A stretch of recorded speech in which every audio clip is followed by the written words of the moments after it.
Finally, 6 rings and counting has returned. The team is back. It has felt like an entire offseason itself. We've had vacations.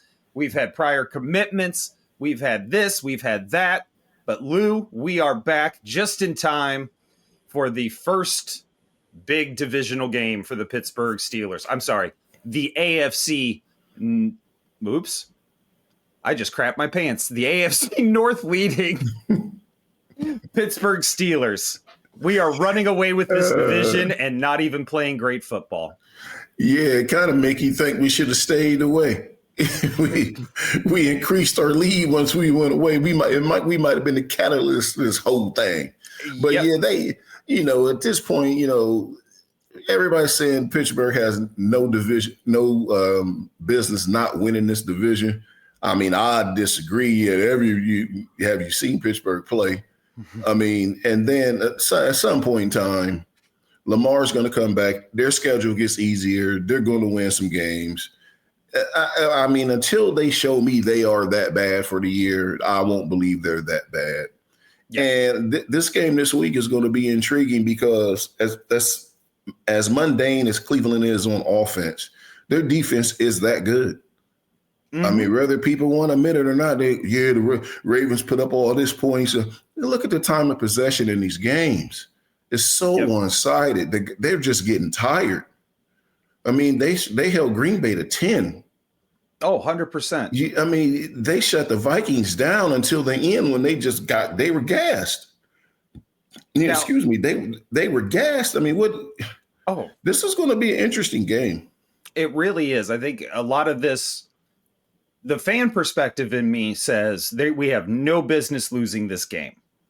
And before I cut over to you to tell me why I'm wrong, and I'm going to do what I know you want me to do. Here's the stat sheets, right, for this game. I already know you're going to tell me it don't mean nothing. Not in this particular game. What you have is Cleveland has the best defense in the league, regardless of what anybody wants to say. It's one of the best defenses in the last 15 years at this point. They're on pace to break the record for scoring and all this other stuff. It's stupid. And the way they do it is shutting down the run. Nobody can run against them. And they just haven't, through their first couple games, it's not like they played Carolina with no backs, the Saints. No, these cats shut down Josh Jacobs, Chase Brown, Derrick Henry. I mean, they ain't shutting down Little Sisters of the Poor. They shutting down some dogs. Yeah. And now Pittsburgh rolls up in there playing right into their hands for what they like to stop, which is the run, and Pittsburgh insists on running the ball. Yep. So here we go. Number one, the game will be over by 3:00. It'll be the fastest football game you've seen because Pittsburgh's going to employ Spencer Anderson, which they better because, again, they have the second best edge rusher in the league in Myles Garrett. We have the best in TJ Watt. Argue with me if you want to. That's fine. I'm not coming off that stance. But, again, they do play different positions. That's why I said edge rusher. Right. Because one's an end, one's a linebacker, but they're both edge rushers. That being said, I look for Pittsburgh to employ that 3 tight end look they did against the Vikings and just go really big and have Spencer Anderson and Darnell Washington on the field at the same time and pounding the football, which is what Cleveland wants them to try to do. So it's will against will, and somebody's will is going to get broken. But what Cleveland does on the back end is what's going to make the difference to Aaron Rodgers. So I look for – oh, go ahead. I'm sorry. Oh, no, that's exactly what I was going to ask you. This seems like it's a game where we're going to use play action more to set up the pass than we are set up the run. You know what I'm saying? Like, we're really going to try and sucker them in, collapse the pocket, and get Aaron to roll out. This seems like a perfect Arthur Smith setup against this defense. He ain't really rolling nowhere more than 3-4 times. But in theory, you're absolutely right. Here's the problem with play action.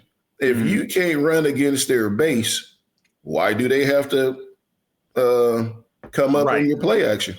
Right. They don't have to. Until you prove you can get 4 or 5 yards a pop, they don't have to react to your play action. If you're only getting 2 yards, 3 yards, 2 yards, that sounds like a 4th and 2 punt. Yep, 100%. You know, or 4th and 3, whatever my math is. But you see what I'm saying? So if you can't establish the run, the play action does you no good. That only works when you can run the ball. That's why it worked against the Vikings. That's how you got the long touchdown run. Play action, cross the middle behind the linebackers, and he's gone. Thanks to a great block by Calvin Austin, 75 yards down the field. But the thing is, if he doesn't block the guy, it's a 75-yard play.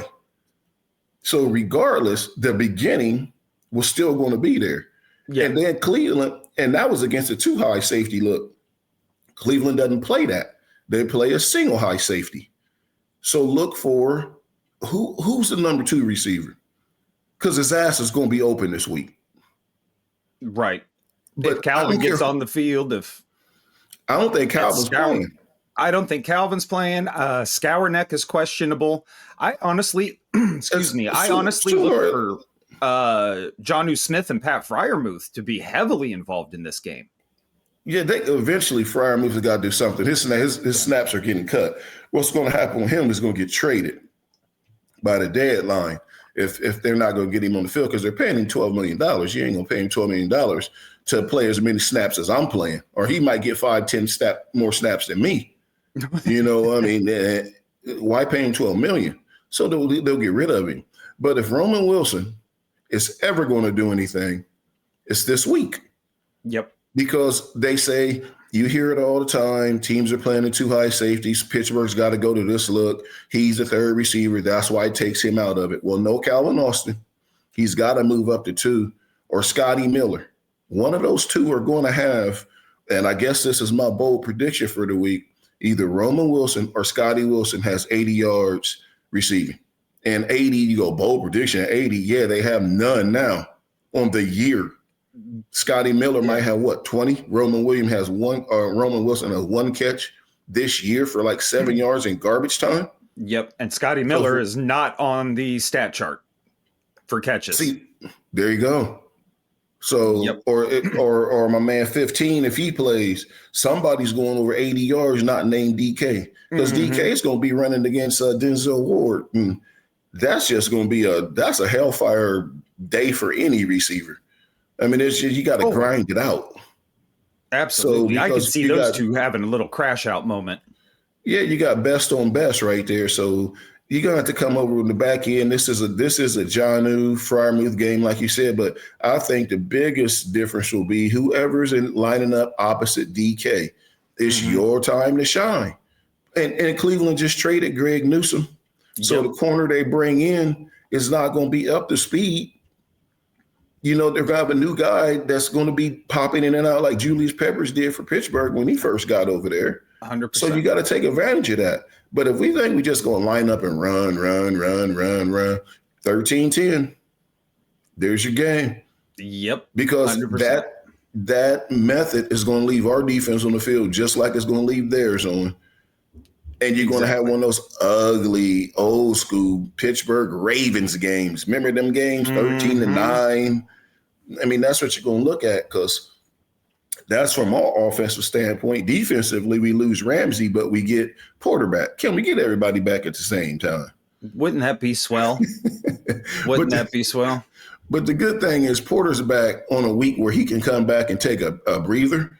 Because next week there are no breathers in the defensive backfield with Chase and Higgins running around. And now they got Flacco to throw him the ball if he gets a minute, but we'll address that next week.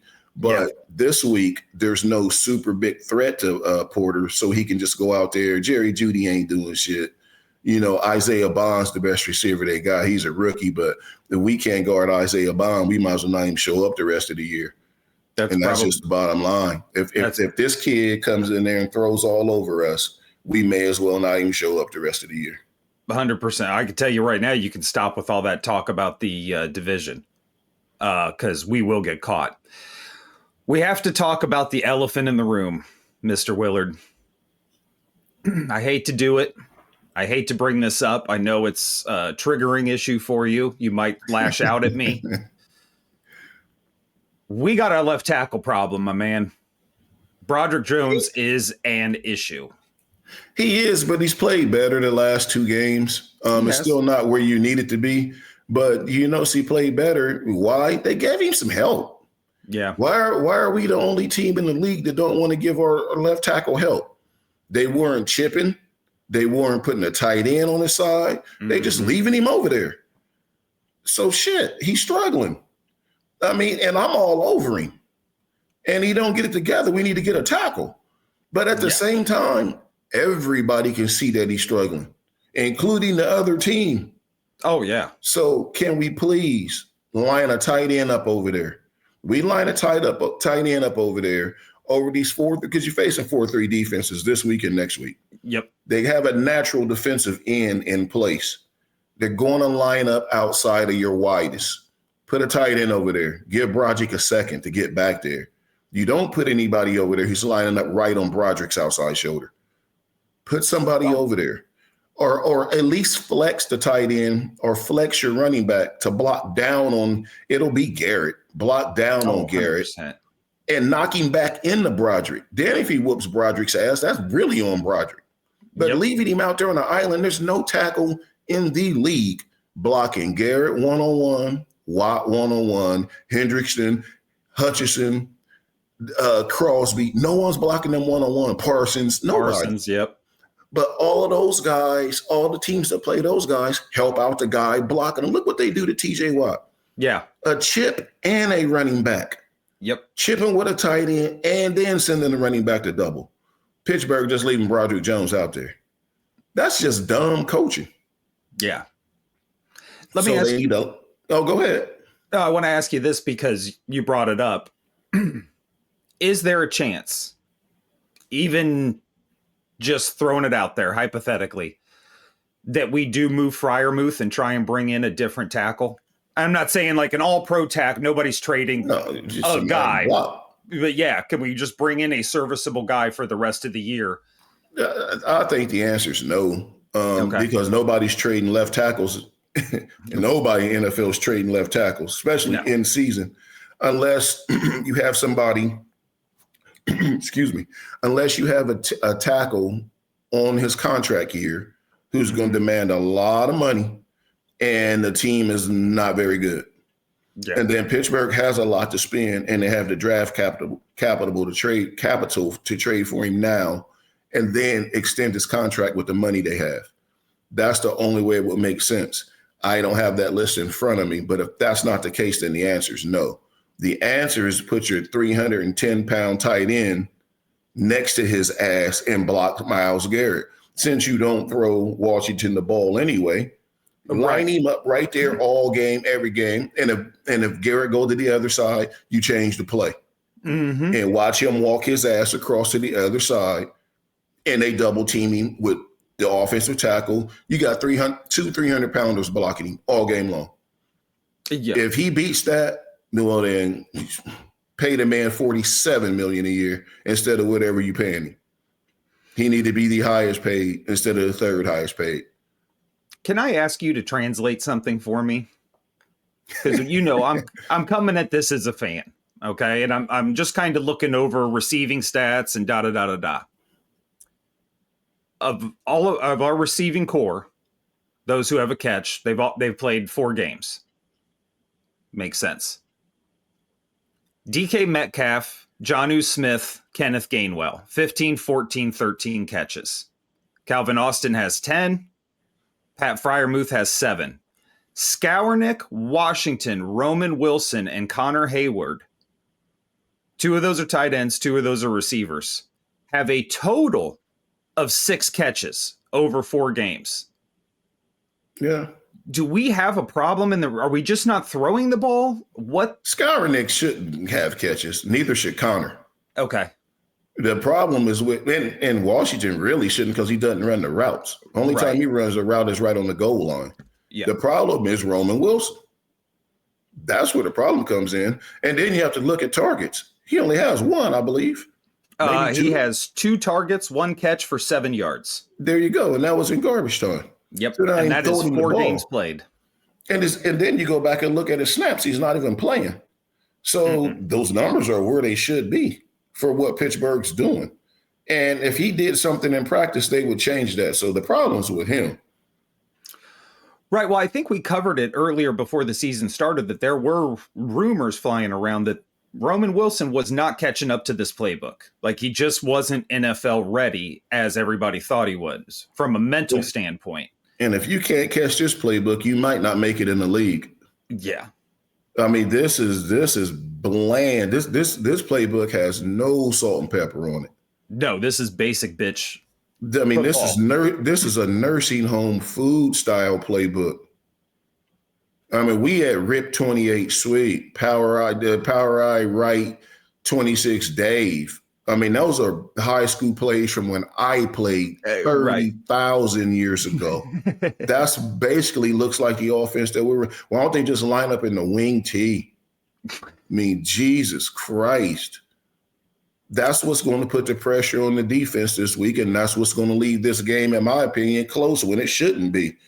The only way this game isn't close is if they turn this kid over, and it's going to be hard to turn him over because all he's going to do is dink and dunk, so they can't strip sack him. And then I'm sorry, but Judkins is a dog. And I'm not being 100%. A full homer because he only played at Ohio State for a year. He's from Mississippi. Mm-hmm. You know, he wore the Buckeye gear last year, so he is a Buckeye. Once you in, you in. So we welcome, young man. Welcome to the club. But he's a dog. They're going to have to put some licks on his ass. Oh, and that's the bottom line. But at least our linebackers have stepped up over the last two games because the first two games they were hot dumpster trash. I mean, it was bad. Yeah, as you've brought up Patrick Queen quite a few times. Because he was terrible. Yeah, and I've noticed him stepping up a little bit more, much like Broderick. He seems to be more involved, getting out of his head and just playing football. No, that, maybe that. But you know what? When was it? The last two games, right? Yeah. You know what happened the last two games? Derrick Harmon came back. Your number one draft pick. Funny how the linebackers can make a tackle when the offensive lineman ain't getting to him. Yeah. Big boy up there eating up a double team. So now they don't have a lineman running free at our linebackers. All of a sudden, these some bitches got double-digit tackles. Yep. What do you know? Do your job so I could do mine. Isn't what football a difference amazing? That makes it because everybody, Harmon isn't getting tackles. That's because you don't know the game. That's not necessarily his job. His job is to make sure this fool behind him get 15. Exactly. That's the game. Don't be surprised if Derrick Harmon gets called for defensive holding 2 or 3 times this year. As a lineman, they double him. Lineman's going to try to slide off. He grabs him, so he can't go get the linebacker. That's defensive holding. You cannot do that. But all of them do it. Some of them just get caught. Yeah, right, exactly. So he might get caught 2 or 3 times this year doing that because he's what? Doing his job. Mm-hmm. Funny. You get him back. Defensive line got healthy. The defensive line is healthy. We run a 3-4. And then all of a sudden, guess who also looks better? A guy named Benton. One that was on his back the first 2 games, getting run over, getting blown off the ball. Nah, stick the dude that belong out there beside him on one side, Hayward on the other side. All of a sudden, dude looked like he's still out of position because he's too small, but he looks like he belongs out there now. Right. He's just in the wrong position. That needs to be where Y.A. Black is playing. That's a big-ass defensive line. You stick Y.A. Black at the nose, and then Harmon and Hayward out there. That is a huge defensive line.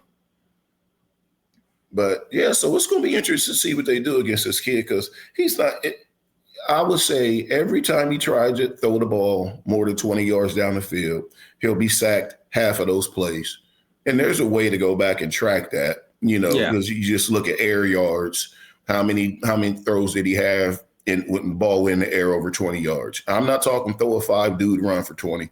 I mean air yards. Right. And I bet you if he does it 6 times, he'll be sacked on 3 of them because their offensive line is bottom 3 in the league. No.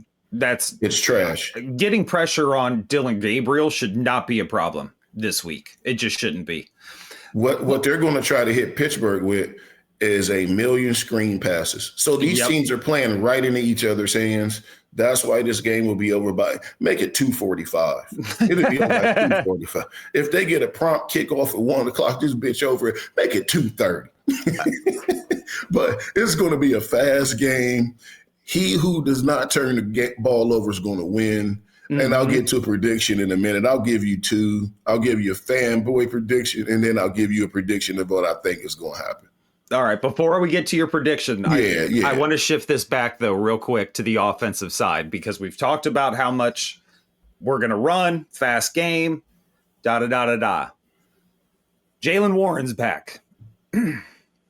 What the hell are we going to do in our backfield? Is it just going to be a heavy dose? Is it going to be a two-headed monster, three-headed monster with Gainwell, Warren, and Johnson? Is Johnson just kind of sidelined for right now? What do you see happening? What everybody has to understand, Johnson and Derrick Harmon, he didn't get drafted in the first round. If he got drafted in the first round, I'd see this as a problem. He got drafted in the third round. Be patient. Not you, but you as the general you. Yeah. Be patient, y'all. I probably give need that advice. Give the kid a chance. Now, granted, he screwed up. Sorry, YouTube. He screwed up big time on the kickoff return. But that ain't from the tailback spot. Right. He'll figure it out. Next year, he'll be ready to go. He'll contribute in the playoffs this year. Watch him make a play in the playoffs this year. Yeah. And as far as our running back situation goes, what's the problem with it? But I don't see a problem. Jaylen Warren's a clear lead back. You don't lose your position because of injury in Pittsburgh. Actually, any team in the NFL, you don't lose your position. Now, you can get Wally pipped when you come back, but think about it. Jaylen Warren had a chance to run behind that new implemented blocking scheme that Pittsburgh threw out there. Mm-hmm. He hadn't seen that yet. He was only out there running behind when they're leaving Broderick out there on the island by himself, so he's getting hit as soon as he get the ball. Right. He's making one defender miss before he gets to the line of scrimmage. You stick him back there the way they blocked against the Vikings with that oversized line. Kenneth Gainwell had 99 and 2. I predict Jaylen Warren would have had 130 and 2. Oh, 100%. Just to give you an idea on the season, Jaylen Warren's played one less game. He has almost 10 more carries. His average is a yard short of where Kenneth Gainwell is. And Kenneth Gainwell has all three of our rushing touchdowns this year. So, they're playing the same, but to your point, Gainwell's time outside of that first game, I think, has largely been due to either one, Jaylen getting a rest, or two, Jaylen being hurt. And look, we got to face facts with the NFL anymore. The first 4 regular season games, to me, is preseason. That's preseason. Exactly. Now we'll see what everybody's made of. Now you see how teams develop. That's why you see a lot of your stars coming out now and putting up numbers that they weren't these first 4 games. Because they're warmed up. They got their timing down. Well, and that's also why the teams break the season down into quarters. Yep. The first quarter, we want to be here. By the end of the second quarter, and these are 4-game quarters. I understand there's an odd number of games, people, so don't come at me like that. Yeah, this is old school. Yeah. But then they're going to go to second quarter. They want to start to establish some dominance in their identity. Yep. Third quarter, you are who you are. And the fourth quarter is about bringing home Super Bowls. Yep. That is it. Or in the fourth quarter, if you're out of it, you're trying to see who you're bringing back next year. That's when you see the old veteran get less time and the young kid come in to see if the team wants to bring him back or not. That's why you see guys getting benched at the end because they're no longer in it. It's real simple. Everybody complicates this game. This game is really simple. It's like fantasy football. People overcomplicate it. If you play it like me in your 3 leagues where you know people, you're 5-0, 4-1, and 4-1. I mean, it's just I had to slide that in. Right. I had to put that on you. Yeah. I like it. So, but at the end of the day, I'm still in my survivor pools too. It's getting kind of thick out here though. Oh, of course you are. We're getting kind of thick though. I don't know who I got to figure out who I'm going with this week. But nonetheless, I'm real curious to see what Cleveland's going to try to do. But I know it's going to be short passes and screenplays, and then Judkins. The kid getting. I predict he'll have 25 to 20. I'll say more than 25 touches. They're going to wear him out because they're going to have to if they want to stay in the game. because you keep giving it back to Rodgers. Rodgers is going to exploit the seams on this single high safety.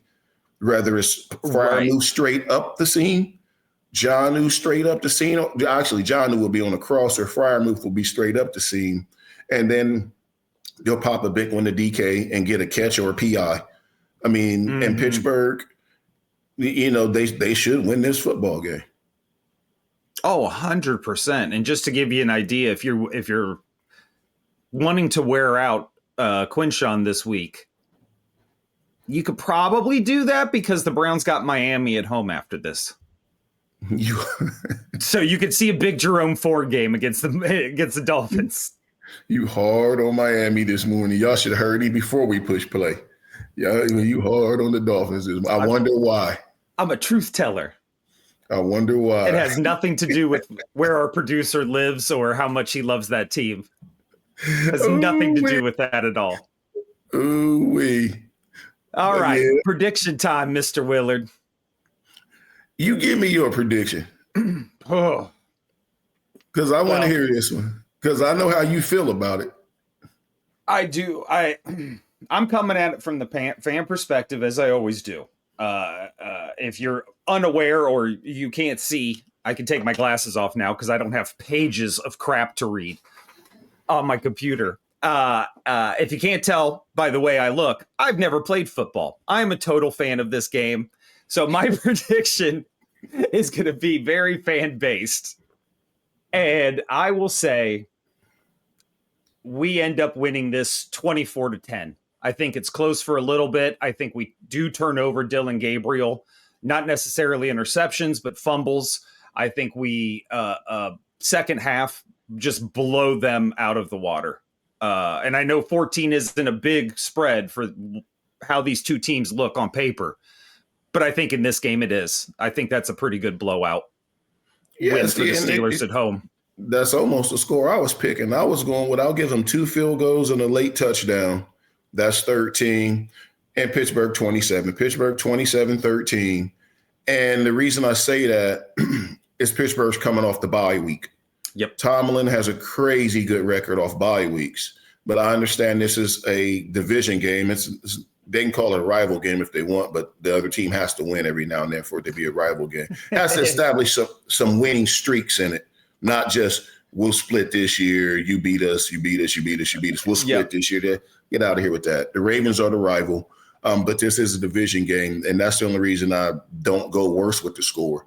I would make the score closer if Pittsburgh wasn't coming off of a bye. Okay. But since they're coming off of a bye and it's at home, and Cleveland played overseas last week, so they're on a very, very short week. So that's Pittsburgh should cruise in this thing 27-13. Dig it. You had one other big prediction for me, man. What was that? Let me see here. Actually, as I got to thinking about it, remember I said I was going to do a fan prediction, then a true prediction? Oh, yeah. They're kind of both the same. Okay. But if I look for Arthur Smith to lock it up, it's 16-6 Pittsburgh. If Arthur Smith has anything to say about it, it's 16-6. But my prediction, I got to thinking like off the bye, we've been waiting on them. We see it. They got the rookie. They just played over in London, flew back and got to play. If you can't, I understand the spread is 5.5, but I don't see that. I see Pittsburgh coming out and jumping up early and then trying to hold on. If it's 5.5, they're looking for a back end cover where Pittsburgh gets up, Cleveland scores late, kicks off, and Pittsburgh got to recover an onside kick or something stupid when they've dominated the whole game. That's the Pittsburgh way. Yep. That's what I see. But yeah, I see 27-13. Arthur Smith has a 16-6. Dig it. And I'm going to make a really bold prediction. 5 passes over the middle. They're going back. They're going over the middle now because they don't have a choice. So you're going to run an offense like that, you have to throw over the middle because that's where all your receivers are. And I'm loving it. It's amazing how the offense can move the ball when you spread the ball around. No, when you can run it. It's funny. It's funny how the middle of the field opens up when you can run the ball because the linebackers can't just stay back and hang out because the defensive line making all the tackles. It's amazing how this shit works. It's crazy. It is wild. All right, Mr. Willard. Anything else for our peoples out there? Nah, next time we talk to y'all, we should be 4-1. Better be. I will tell everybody to head over to calibrationmediagroup.com. That is our podcast networking home. You can find us there. You can find Mr. Willard's other show, Backstage Buckeye, where he takes a look at life after football with some of the biggest athletes in Ohio State history, not just football, but across the board. We also have Kiss the Reviews, a very hard R-rated movie review show. And we also have... 50. That's right. Something for the ladies out there. Fashion at 50, where a friend of the show and very talented Mindy styles herself and is inspiring hope for women who seem to have lost their way in the fashion game. And let me tell you something. It really works, man. My wife, every now and again, she'll just be like, I thought of Mindy today. And she puts on a belt to add an accessory or does this or does that. So it really does help. It's not just for women over the age of 50. If you are into fashion in any way, shape, or form, check out Fashion at 50. And you can do that at calibrationmediagroup.com. For Lou Willard, I'm Corey Idle. This is Six Rings and Counting. We will catch you on the flip side.